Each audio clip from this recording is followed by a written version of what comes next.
भारत में राष्ट्रीय आंदोलन से संबंधित बहुत ज़्यादा सवाल पूछे जाते हैं और राष्ट्रीय आंदोलन की पृष्ठभूमि 1885 में कांग्रेस की स्थापना से होती है, लेकिन उससे पूर्ववर्ती संस्थाएं भी पूछी जाती है, जैसे बॉम्बे प्रेसिडेंसी हो गई, ब्रिटिश इंडियन एसोसिएशन दादा भाई नौरोजी ने हो गई, बदरुद्दीन तैयब जी, फिरोज समेता इन्होंने बॉम्बे प्रेसिडेंसी बनाई थी। इसके अलावा 1857 की जो क्रांति उससे संबंधित पूछा जाता है कि 1857 की जो क्रांति है उसका स्वरूप क्या है उसका। जैसे शीले कहते हैं ये सैनिक विद्रोह है, आउटरम कहते हैं ये मुस्लिम विद्रोह है, सावरकर महोदय और दूसरे जो विचारक है वो कहते हैं नहीं ये प्रथम स्वतंत्रता संग्राम था। इस तरीके से सवाल पूछे जाते हैं। दूसरे सवाल पूछे जाते हैं कहाँ पर किसने नेतृत्व किया, भारत में कौन था, यानी कहाँ पर अंग्रेज अफसर कौन था। जैसे झांसी की रानी लक्ष्मीबाई नेतृत्व कर रही थी तो साथ में हुईरोज था, कानपुर के अंदर कैंपवेल था और बिहार के अंदर जगदीशपुर के अंतर्गत टेलर थे। तो इस तरीके के सवाल पूछे जाते हैं कहाँ पर किसने नेतृत्व किया। एक ये सवाल आपको आना चाहिए, लिस्ट बना लीजिए आप कि 1857 की क्रांति केंद्र कब, तिथि कब, प्रारंभ कब हुआ, नेतृत्व किसने किया और अंग्रेज अफसर कौन था। इस तरीके की एक छोटी सी लिस्ट बना लीजिए, एक सवाल यहाँ से पक्का पूछा जाएगा। फिर बात करते हैं कांग्रेस की। तो कांग्रेस की स्थापना हुई 1885 में, गोकुलदास तेजपाल संस्कृत कॉलेज के अंतर्गत हुई और व्योमवंश चंद्र बनर्जी प्रथम अध्यक्ष बने। ये सवाल भी पूछा जाता है। इसके अलावा कांग्रेस से संबंधित बहुत ज़्यादा सवाल पूछे जाते हैं जो आपको आना चाहिए। दादा भाई नौरोजी फारसी अध्यक्ष थे, बदरुद्दीन जी तैयब जी मुस्लिम अध्यक्ष थे और जॉर्ज यूल अंग्रेज अध्यक्ष थे। और इसके अलावा ये पूछा जाता है कि किसके अंतर्गत फूट पड़ी थी। तो 1907 के अंदर सूरत अधिवेशन के अंदर गरम दल और नरम दल के अंदर बंट गई थी और अंबिका चरण मजूमदार की अध्यक्षता के अंतर्गत जो सम्मेलन हुआ था 1917 के अंदर लखनऊ के अंदर, उसके अंदर दोनों गुट एक हो गए थे। ये सवाल भी पूछा जाता है। इसके अलावा कांग्रेस से संबंधित एक सवाल पूछा जाता है कि 1924 के अंतर्गत किसने अध्यक्षता की थी। तो गांधी जी ने 1924 के अंदर बेलगांव में अध्यक्षता की थी। ये सवाल बहुत पूछा जाता है। इसके अलावा महिला कांग्रेस अध्यक्ष एनी बेसेंट, ये पूछा जाता है। भारतीय महिला अध्यक्ष सरोजिनी नायडू, ये पूछा जाता है। सरोजिनी नायडू की बात जब आती है तो उनकी पुस्तक ब्रोकन विंग्स बहुत ज़्यादा चर्चा के अंदर है। एक सवाल ये भी पूछा जाता है कि सोने के पिंजरे में कैद चिड़िया राज्यपाल को के पद के लिए किसने कही थी ये बात।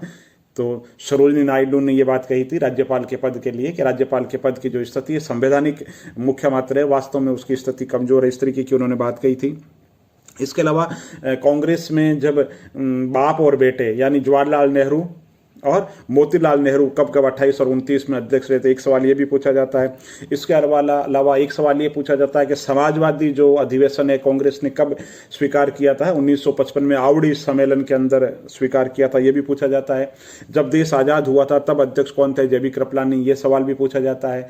इसके अलावा एक सवाल ये भी पूछा जाता है कि सुभाष चंद्र बोस और किसके बीच में मुकाबला हुआ था। पट्टाभी सितारमैया की हार के लिए गांधी जी ने कहा था ये मेरी व्यक्तिगत हार है, क्योंकि सुभाष चंद्र बोस अध्यक्ष चुने गए थे। ये सवाल भी पूछा जाता है। इसके अलावा कांग्रेस के साथ साथ ये भी पूछा जाता है कि कांग्रेस दो खेमे में बंट गई, नरम दल में और गरम दल में। तो नरम दल के नेता कौन से हैं और गरम दल के नेता कौन से हैं। गोपाल कृष्ण गोखले, उनके बारे में पूछा जाता है। वेलबी आयोग के समक्ष उन्होंने बयान दिया था। भारतीय सेवा समाज उन्होंने बनाया था।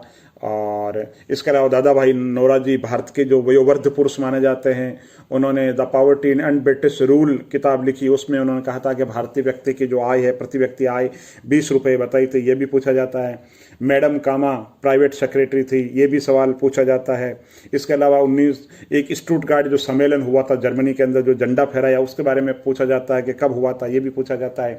इसकी तरीके से अगर बात करें तो जो उस समय की तत्कालीन समय की जो पत्रिकाएं निकलती थी, बाल गंगाधर तिलक ने कौन सी पत्रिका निकाली, मराठा किस भाषा में था, केसरी किस भाषा के अंदर था, और विपिन चंद्र पाल ने कौन सी पत्रिका निकाली, महात्मा गांधी जी ने कौन सा पत्रिका निकाली। महात्मा गांधी का तो जो युग है उससे संबंधित बहुत ज़्यादा सवाल पूछे जाते हैं। तो सबसे पहले गांधी जी कब आए, ये सवाल पूछा जाता है। फिर गांधी जी ने जो आंदोलन किया था, चंपारण आंदोलन किया था, अहमदाबाद जो मील आंदोलन किया था, बाद में असहयोग आंदोलन, चोरा चोरी आंदोलन, ये इससे संबंधित सवाल, सविनय अवज्ञा आंदोलन, भारत छोड़ो आंदोलन से संबंधित सवाल बहुत ज़्यादा पूछे जाते हैं। गांधी जी की जो पत्रिकाएं हैं, गांधी जी के द्वारा जो भी साहित्य लिखा गया उससे संबंधित चीज़ें आपको अच्छे तरीके से आनी चाहिए। इसी तरीके से जो नेहरू जी है, नेहरू जी ने क्या लिखा, मौलाना आज़ाद ने जैसे अल हिलाल इंडिया विंस फ्रीडम लिखी, तो ये सवाल बहुत ज़्यादा परीक्षा के अंदर पूछा जाता है।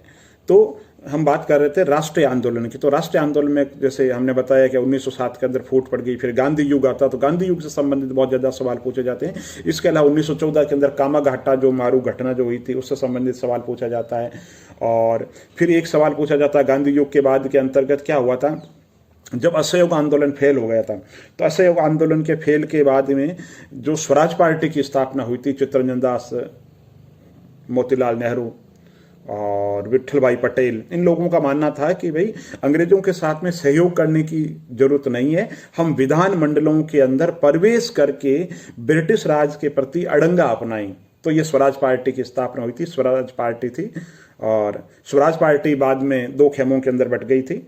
और उसके बाद के अंतर्गत आप साथ में भारतीय जो राजनीति है उसके अंतर्गत जो सुभाष चंद्र बोस है, भगत सिंह है, चंद्रशेखर आज़ाद है, तो इनका जो योगदान है, उनके योगदान के बारे में आपको पता होना चाहिए। जैसे मैं नास्तिक क्यों हूँ, भगत सिंह ने कौन कौन सी पुस्तकें लिखी, इसके अलावा चंद्रशेखर आज़ाद का क्या योगदान है, अशफाक उल्लाह का क्या योगदान है, सूर्य सेन का चटगांव जो विद्रोह है वो बहुत ज़्यादा सवाल पूछते हैं।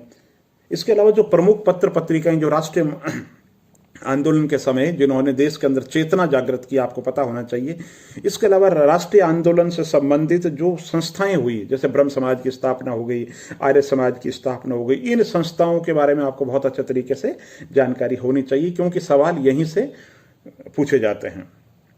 इसके बाद के अंदर अगर पूछें तो भारत में जो संवैधानिक विकास है उससे संबंधित सवाल बहुत ज़्यादा पूछे जाते हैं। वैसे संवैधानिक विकास अगर कहें तो भारतीय राजनीति का हिस्सा है, भारतीय संविधान का हिस्सा है, लेकिन एक सवाल वहाँ से जरूर पूछा जाता है। तो मैं शॉर्ट के अंदर बता दूं कि 1773 में रेगुलेटिंग इंडिया एक्ट आया था और इसके द्वारा सुप्रीम कोर्ट की स्थापना हुई थी। एलिजा इम्पे प्रथम जज बने थे, ये सवाल भी बहुत ज़्यादा पूछा जाता है। इसके साथ में 1784 के अंदर board of control, board of director बना दिया। द्वैत शासन की शुरुआत की गई थी, जिसमें बोर्ड ऑफ जो कंट्रोल था वो राजनीतिक मामले देखता था और बोर्ड ऑफ जो डायरेक्टर वो आर्थिक मामले देखता, ये भी सवाल पूछा जाता है। इसके अलावा मिशनरियों की शुरुआत हो गई 1813 के एक्ट के द्वारा।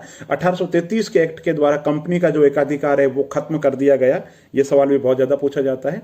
और 1833 की जब बात आती तो मैकाले को विधि सदस्य के रूप में नियुक्त किया गया था, ये पूछा जाता है। विलियम बेंटिंग भारत के प्रथम गवर्नर जनरल बने। विलियम बेंटिंग के सामाजिक सुधार वो भी पूछे जाते हैं। और बाकी जो गवर्नर जनरल है उसके बारे में भी उनकी एक एक घटना पता होना चाहिए। जैसे मेयो के समय में क्या हुआ था, जनगणना की शुरुआत हुई थी, रिपन के समय में व्यवस्थित हुई थी। रिपन को स्थानीय स्वशासन का जन्मदाता माना जाता है। मेटकोप को प्रेस का मुक्तिदाता माना जाता है। कर्जन ने बंगाल का विभाजन कर दिया था। लेटन के समय में दरबार का आयोजन हुआ था। तो इस तरीके से जो बड़ी बड़ी जो गवर्नर जनरल हैं और उनके समय में बड़ी बड़ी घटनाएं हैं वो आपको आनी चाहिए।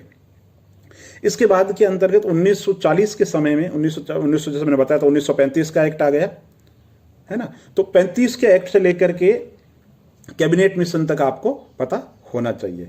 तो बात वापस आता हूं 1833 के एक्ट के बाद के अंदर सवाल पूछा जाता है कि भाई 1853 के एक्ट के द्वारा क्या किया गया। तो भर्ती प्रणाली, योग्यता जो आधारित भर्ती प्रणाली है वो 1853 के एक्ट के माध्यम से पूछा जाता था। और 1858 का जो एक्ट है उसमें आपको पता है कि कंपनी का जो राज था वो खत्म कर दिया गया और ब्रिटिश क्राउन का शासन जो है शुभारंभ हो जाता है। और 1861 के अंदर विभागीय व्यवस्था की शुरुआत हो जाती है। 92 के अंतर्गत अप्रत्यक्ष निर्वाचन जो प्रणाली है उसकी शुरुआत हो जाती है। 1909 के अंतर्गत मार्ले मिंटो एक्ट आता है जिसके अंतर्गत मुस्लिम सांप्रदायिक निर्वाचन प्रणाली का शुभारंभ किया जाता है। 1919 के एक्ट के अंतर्गत 1917 के अंतर्गत मॉन्टेग्यू चेम्सफोर्ड रिपोर्ट आती है जिसमें यह कहा गया कि हम सुधार करेंगे। 1919 का एक्ट के अंतर्गत प्रांतों के अंतर्गत द्वैत शासन की स्थापना की गई और द्विसदनीय विधानमंडलों की शुरुआत की गई। और 1935 के अंतर्गत प्रांतों को तो स्वायत्ता दे दी गई और केंद्र के अंतर्गत द्वैत शासन लागू कर दिया गया। और इसी के साथ में 1937 में जो चुनाव हुए उनके बारे में आपको पता होना चाहिए, कहां पे सरकार बनी कांग्रेस की, कहां मिलीजुली सरकार बनी, सरकारों की क्या स्थिति है। हर लोक सेवा आयोग हो या संघ लोक सेवा आयोग हो, उनका पसंदीदा सवाल है कि कितनी सरकारें बनी थी कांग्रेस की। तो यह सवाल आप रट लो। इसके साथ ही क्रिप्स मिशन और कैबिनेट मिशन से संबंधित जो सवाल है वो भी पूछे जाते हैं। तो कुल मिलाकर के मैंने जो अभी आपसे चर्चा की उसमें आपको किसी भी परीक्षा के अंतर्गत 7 या 8 सवाल आपको निश्चित रूप से मिल जाएंगे। फोकस इन बिंदुओं पे करो और राष्ट्रीय आंदोलन पे कभी और बड़ी क्लास लेकर के आपके सामने हाजिर हो जाऊंगा। बहुत बहुत धन्यवाद। चैनल को लाइक कीजिए और अगर अच्छा लगे तो शेयर कीजिए। बहुत बहुत धन्यवाद दोस्तों।